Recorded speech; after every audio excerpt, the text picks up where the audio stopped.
찬송가 419장 함께 찬양하겠습니다.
기도하겠습니다.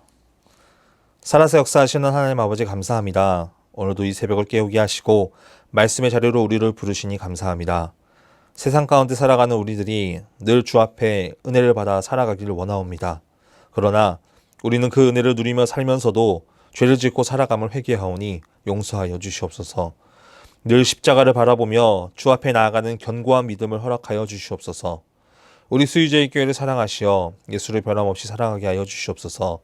조인서 담임 목사님에게 성령의 능력을 부어주시고 주의 일들을 잘 이끌어갈 수 있도록 역사하여 주시옵소서. 새로운 가나안을 허락하시고 주님께서 허락하신 곳에서 함께 예배함의 기쁨을 누리게 하여 주시옵소서. 우리 수유제의 교회 성도들의 삶 가운데 늘 주님의 은혜가 가득하게 하시고 어려움이 있을 때마다 좌절하는 것이 아닌 오직 주께 맡겨드리는 삶을 되도록 주님께서 역사하여 주시옵소서. 늘 성령 충만하게 하시고 말씀으로 무장하여 믿음 생활 잘하는 성도 되게 하여 주시옵소서. 특별히 몸이 아파 힘들어하는 성도들 가운데 찾아가 주셔서 깨끗하게 하시고 병상에서 일어나 주님 전에 나와 예배함의 기쁨을 누리게 하여 주시옵소서. 우크라이나와 러시아의 전쟁, 이스라엘과 하마스의 전쟁이 속히 끊어지게 하시고 종전되어서 다시금 세계 평화가 있게 하시고 주님의 복음이 이 세계 열방 가운데 전해지며 나아가는 귀한 일들을 주님께서 감당하여 주시옵소서. 이 새벽 말씀의 자리로 우리를 부르셨사오니 말씀을 통하여 오늘 하루 승리할 수 있도록 역사하여 주시옵소서. 예수님의 이름으로 기도드립니다. 아멘. 역대상 28장. 다윗이 이스라엘 모든 고관들 곧 각 지파의 어른과 왕을 섬기는 반장들과 천부장들과 백부장들과 및 왕과 왕자의 모든 소유와 가축의 감독과 내시와 장사와 모든 용사를 예루살렘으로 소집하고, 이에 다윗 왕이 일어서서 이르되 나의 형제들 나의 백성들아 내 말을 들으라. 나는 여호와의 언약궤 곧 우리 하나님의 발판을 봉안할 성전을 건축할 마음이 있어서 건축할 재료를 준비하였으나 하나님이 내게 이르시되 너는 전쟁을 많이 한 사람이라 피를 많이 흘렸으니 내 이름을 위하여 성전을 건축하지 못하리라 하셨느니라. 그러나 이스라엘 하나님 여호와께서 전에 나를 내 부친의 온 집에서 택하여 영원히 이스라엘 왕이 되게 하셨나니 곧 하나님이 유다 지파를 택하사 머리를 삼으시고 유다의 가문에서 내 부친의 집을 택하시고 내 부친의 아들들 중에서 나를 기뻐하사 온 이스라엘의 왕을 삼으셨느니라. 여호와께서 내게 여러 아들을 주시고 그 모든 아들 중에서 내 아들 솔로몬을 택하사 여호와의 나라 왕위에 앉혀 이스라엘을 다스리게 하려 하실세. 내게 이르시기를 내 아들 솔로몬 그가 내 성전을 건축하고 내 여러 뜰을 만들리니 이는 내가 그를 택하사 내 아들로 삼고 나는 그의 아버지가 될 것임이라. 그가 만일 나의 계명과 법도를 힘써 준행하기를 오늘과 같이 하면 내가 그의 나라를 영원히 견고하게 하리라 하셨느니라. 이제 너희는 온 이스라엘 곧 여호와의 회중이 보는 데에서와 우리 하나님이 들으신 데에서 너희 하나님 여호와의 모든 계명을 구하여 지키기로 하라. 그리하면 너희가 이 아름다운 땅을 누리고 너희 후손에게 끼쳐 영원히 기업이 되게 하리라. 내 아들 솔로몬아, 너는 내 아버지의 하나님을 알고 온전한 마음과 기쁜 뜻으로 섬길지어다. 여호와께서는 모든 마음을 감찰하사 모든 의도를 아시나니 내가 만일 그를 찾으면 만날 것이요 만일 내가 그를 버리면 그가 너를 영원히 버리시리라. 그런즉 이제 너는 삼갈지어다. 여호와께서 너를 택하사 성전의 건물을 건축하게 하셨으니 힘써 행할지니라 하니라.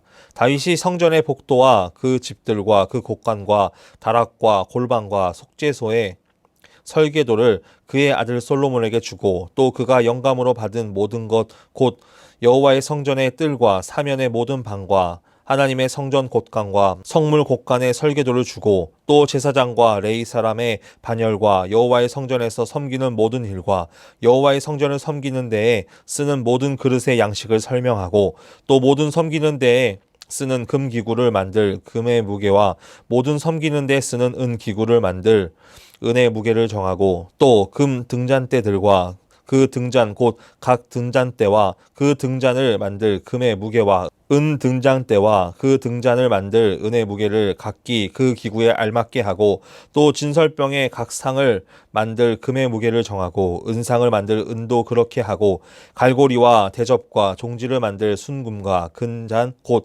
각 잔을 만들 금의 무게와 또 은잔 곧 각 잔을 만들 은의 무게를 정하고 또 향단에 쓸 순금과 또 수레 곧 금 그룹들의 설계도대로 만들 금의 무게를 정해주니 그 그룹들은 날개를 펴서 여호와의 언약궤를 덮는 것이더라. 다윗이 이르되 여호와의 손이 내게 임하여 이 모든 일의 설계를 그려 나에게 알려주셨느니라. 또 그의 아들 솔로몬에게 이르되 너는 강하고 담대하게 이 일을 행하라. 두려워하지 말며 놀라지 말라. 내가 여호와의 성전 공사의 모든 일을 마치기까지 여호와 하나님 나의 하나님이 너와 함께 계시사 내게서 떠나지 아니하시고 너를 버리지 아니하시리라. 제사장과 레위 사람의 반에 있으니 하나님의 성전의 모든 공사를 도울 것이요 또 모든 공사에 유능한 기술자가 기쁜 마음으로 너와 함께 할 것이요 또 모든 지휘관과 백성이 온전히 내 명령 아래에 있으리라. 아멘. 오늘은 역대상 28장 1절에서 10절 말씀을 중심으로 오늘과 같은 믿음이라는 제목으로 하나님의 말씀을 전하겠습니다. 우리는 기도를 합니다. 하나님께 나의 상황을 고백하고 내 상황을 해결하여 주실 하나님께 간절히 기도를 합니다. 또 감사함의 기도도 합니다. 나의 삶에 대한 감사를 주님께 올려드리며 기도를 합니다. 그런데 대부분 우리가 기도하는 목적은 우리가 원하는 바를 채우기 위해 기도를 합니다. 우리가 보통 기도는 하나님과 나 사이의 대화라고 말을 합니다. 우리가 대화를 할 때 한 사람만 말하지 않습니다. 분명 서로 이야기하는 것이 정상적인 대화인데 그런데 우리가 하나님과의 대화라고 말하는 이 기도가 일방적일 때가 많습니다. 하나님께서 나의 상황을 이야기하고 그 상황을 해결해 주신 하나님을 우리가 기대합니다. 그런데 하나님과의 기도는 대화보다는 요구하는 것이 더 맞는 것 같습니다. 그런데 그 기도가 늘 이루어질까요? 우리가 원하는 대로 이루어지지 않을 때가 많이 있습니다. 그럴 때 우리는 작던 크던 실망을 하게 됩니다. 그것이 우리가 생각하는 기본적인 생각들입니다. 역대상의 핵심은 하나님의 온전하심, 하나님께서 그 백성을 완전히 인도하심이라고 말할 수 있습니다. 그렇게 모델로 삼았던 인물이 다윗이었고 그리고 다윗이 생각했던 성전이었습니다. 이스라엘 백성들이 그 포로에서 돌아온 사람들이 성전 건축, 재건은 하나님의 임재를 붙잡았던 것입니다. 그래서 22장부터 성전 건축하려는 것과 23장에 그 레위 사람들을 준비하시고 24장에 그 제사장 직분을 준비하고 25장은 찬양하는 사람들, 26장은 문지기들, 27장은 가문의 우두머리들을 세워서 성전 건축을 함에 있어서 사람들을 세우는 모습을 보여줍니다. 다윗은 성전에 필요한 모든 재료를 준비했지만 가장 중요한 것은 세운 사람들입니다. 성전의 재료들도 중요하지만 그 성전에서 하나님을 어떻게 섬길지도 중요하기 때문에 그 섬길 사람들을 세우고 나왔던 게 바로 오늘 말씀입니다. 1절에서 2절 말씀에 이렇게 기록합니다. 다윗이 이스라엘 모든 고관들 곧 각 지파의 어른과 왕을 섬기는 반장들과 천부장들과 백부장들과 및 왕과 왕자의 모든 소유와 가축의 감독과 내시와 장사와 모든 용사를 예루살렘으로 소집하고 이에 다윗 왕이 일어서서 이르되 나의 형제들 나의 백성들아 내 말을 들으라. 나는 여호와의 언약궤 곧 우리 하나님의 발판을 봉헌할 성전을 건축할 마음이 있어서 건축할 재료를 준비하였으나. 아멘. 지금까지 모은 사람들을 다 모읍니다. 그리고 다윗 왕이 일어서서 이르되라고 기록을 합니다. 일어나 서서 이른 것은 뭔가 새로운 일을 할 때 위대한 결단을 내리기 위해서 한 것입니다. 그 위대한 결단과 새로운 일을 누구와 하길 원합니까? 나의 형제들, 내 백성들아 라고 말합니다. 22장부터 27장까지 세운 사람들에게 다윗은 말합니다. 성전을 세우기 위해 너희를 세우고 함께 성전을 누릴 믿음의 공동체를 부른 것입니다. 그리고 나의 백성이라고 말하기 전에 나의 형제들이라고 말합니다. 우리가 왕과 신하를 비교할 수 있을까요? 왕은 가장 높은 사람이고 신하는 왕을 위해서 자신의 목숨까지 바쳐야 하는 사람입니다. 그런데 이 다윗 왕은 신하를 구별한 것이 아니라 우리는 모두 형제라고 말합니다. 이것은 하나님 앞에서 함께 섬기고 성전을 건축할 믿음의 형제들이라고 고백한 것입니다. 다윗은 이 믿음의 공동체들을 불러 이렇게 말합니다. 나는 여호와의 언약궤 곧 우리 하나님의 발판을 봉헌할 성전을 건축할 마음이 있어서. 다윗에게 있어서 언약궤는 중요합니다. 이스라엘에게 있어서 이 언약궤는 항상 있지 않았습니다. 언약궤가 이스라엘 백성들에게 떨어져 있을 때가 있었습니다. 다윗 왕 당시에 우사가 기럇 여아림의 그 암미나답의 집에 보관되었던 언약궤를 예루살렘으로 운반하는 도중에 수레가 덜컹하다가 그걸 손으로 붙잡는데 그 자리에서 즉사합니다. 우사가 왜 죽었을까요? 그의 마음에 언약궤는 단지 자신의 전리품이라고 생각했기 때문입니다. 언약궤를 귀히 여기지 않았습니다. 그런데 언약궤를 복으로 생각했던 사람이 있습니다. 바로 오베데돔입니다. 그는 겸손한 마음으로 3개월 동안 이 언약궤를 가지고 있으면서 섬겼고 복을 받았습니다. 그런 언약궤를 다윗은 하나님의 발판이라고 말합니다. 다윗에게 있어서 언약궤는 중요한 이유는 하나님께서 이 언약궤 위에 발을 올려놓으시기 때문입니다. 즉 하나님이 그 위에 임재하시기 때문입니다. 다윗은 여호와의 언약궤, 하나님께서 발을 올려놓으시고 임재하시는 곳, 이처럼 하나님이 계시는 곳이 하나님의 임재의 자리고 하나님을 만나는 장소이다. 그렇게 언약궤를 소중히 여기고 그 성전을 짓기 원한 것입니다. 그런데 말씀을 거듭할수록 계속 등장하는 말씀이 있습니다. 3절 말씀에 하나님이 내게 이르시되 너는 전쟁을 많이 한 사람이라 피를 많이 흘렸으니 내 이름을 위하여 성전을 건축하지 못하리라 하셨느니라. 아멘. 이것은 다윗이 말한 것입니다. 하나님께서는 다윗의 행동을 통해서 판단하시는 분이 아닙니다. 다윗이 피를 많이 흘려서 그 싸운 것으로 인해서 한 것이 아니라 결국 이 모든 것들은 나라를 위해서 한 것입니다.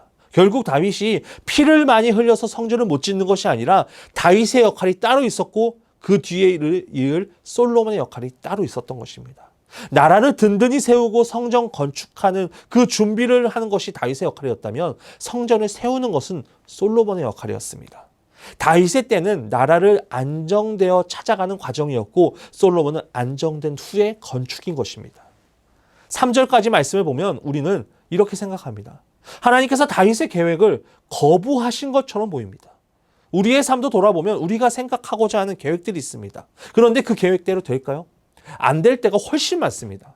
그러면 우리는 또 생각합니다. 하나님께서 나를 거부하셨구나.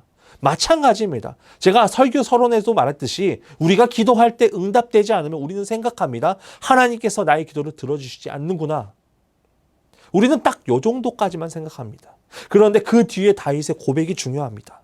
4절 말씀에 이렇게 기록합니다. 그러나 이스라엘 하나님 여호와께서 전에 나를 내 부친의 온 집에서 택하여 영원히 이스라엘 왕이 되게 하셨나니 곧 하나님이 유다 지파를 택하사 머리를 삼으시고 유다의 가문에서 내 부친의 집을 택하사 내 부친의 아들들 중에서 나를 기뻐하사 온 이스라엘의 왕을 삼으셨느니라.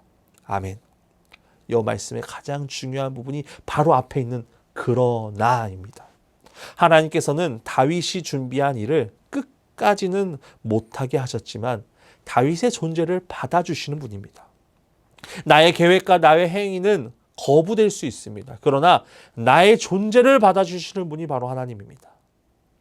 다윗이 성전 건축은 못하였지만 나를 이스라엘 온 집에서 건져내 주셔서 왕으로 세워주신 분이 바로 하나님이다. 나를 선택하여 구원해 주시고 은혜는 그 전적으로는 하나님의 선택과 사랑입니다. 우리가 이 믿음이 있다면 우리의 삶 가운데 하나님을 거부하는 일이 있어도 하나님 안에서 우리는 믿음을 굳게 지킬 수 있습니다. 여러분 5절 6절 말씀에 보면 하나님께서는 솔로몬을 왕으로 세워주시고 성전 건축을 하게 하시고 높이 세우실 것을 다윗은 믿었습니다. 다윗이 이렇게 고백할 수 있는 것은 성전에서 함께 하실 하나님을 향한 믿음이 있었습니다. 하나님을 온전히 섬기면서 내 자녀들이 하나님께 행하고자 하는 기대감이 있었습니다. 그리고 7절 말씀에 이렇게 기록합니다. 그가 만일 나의 계명과 법도를 힘써 준행하기를 오늘과 같이 하면 내가 그의 나라를 영원히 견고하게 하리라 하셨느니라. 아멘.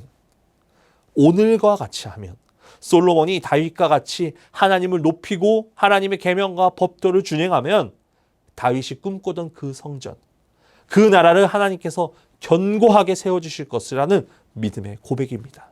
우리는 이 말씀을 통해서 깨달아야 될 것이 있습니다. 우리의 믿음은 단지 작은 거부에서 끝나는 것이 아니라 앞으로 인도하실 하나님의 그 놀라우신 역사하심을 바라보는 믿음이 필요합니다. 다윗과 같이 하나님의 계명과 법도를 힘써 준행하면 솔로몬의 시대도 하나님께서 인도하셨듯이 우리의 신앙으로 끝나는 것이 아닌 우리들의 믿음에서 끝나는 것이 아니라 그 다음 세대들에게 우리의 믿음을 전수하기 위해 다윗과 같이 우리는 준비해야 합니다. 우리가 믿음의 가정으로 세워졌으니 오늘과 같이 하면 다음 세대도 우리 때와 같은 믿음으로 견고하게 지켜지게 될 것입니다. 하나님께서는 우리들의 자녀들에게 동일한 하나님으로 임하실 것입니다. 그것을 믿고 견고히 세워져 나가는, 그래서 주 앞에 나아가는 우리 성도들 되시길 간절히 소망합니다. 오늘과 같은 믿음, 오늘 우리가 하나님께 나아갔던 그 믿음을 그대로 전수하며 나아갈 때 그 믿음은 계속해서 이어질 것입니다. 그것을 믿고 나아가는 우리 성도들 되길 간절히 소망합니다. 기도하겠습니다. 살아서 역사하시는 하나님 아버지 감사합니다. 오늘도 이 새벽을 깨우게 하시고 말씀의 자리로 우리를 부르시니 감사합니다. 오늘 말씀처럼 우리의 믿음이 더욱더 주님 앞에서 견고히 세워지게 하여 주시옵소서. 다윗은 자신이 피를 많이 흘려서 하나님께서 성전 건축을 하지 못하게 하셨다고 이야기하지만 주님, 하나님께서는 다윗의 역할이 따로 솔로몬의 역할이 따로 있음을 우리에게 보여주셨습니다. 우리의 시대 때는 아무것도 되지 않고 거부당하는 것처럼 보이겠지만 우리의 다음 세대들은 우리의 믿음을 통하여 그 믿음을 전수하며 나아가 그 믿음으로 견고히 세워지며 나아갈 때에 다음 세대들이 살아날 줄 믿습니다. 우리의 그 자녀들이 온전히 주님 안에서 견고히 세워지게 하여서 하나님께서 우리의 역할이 아닌 다른 역할로서 주님께서 이끌어 주심을 믿습니다. 오늘과 같은 믿음을 가지고 주 앞에 나아갈 때 다음 세대가 세워지고 하나님 안에서 견고히 세워지는 가정 될 줄 믿습니다. 그런 가정을 우리가 믿음으로 세우며 나아가게 하여 주시옵소서. 연하의 주기도문 하심으로 예배를 마치겠습니다. 하늘에 계신 우리 아버지, 아버지의 이름을 거룩하게 하시며 아버지의 나라가 오게 하시며 아버지의 뜻이 하늘에서와 같이 땅에서도 이루어지게 하소서. 오늘 우리에게 일용할 양식을 주시고 우리가 우리에게 잘못한 사람을 용서하여 준 것 같이 우리 죄를 용서하여 주시고 우리를 시험에 빠지지 않게 하시고 악에서 구하소서. 나라와 권능과 영광이 영원히 아버지의 것입니다. 아멘.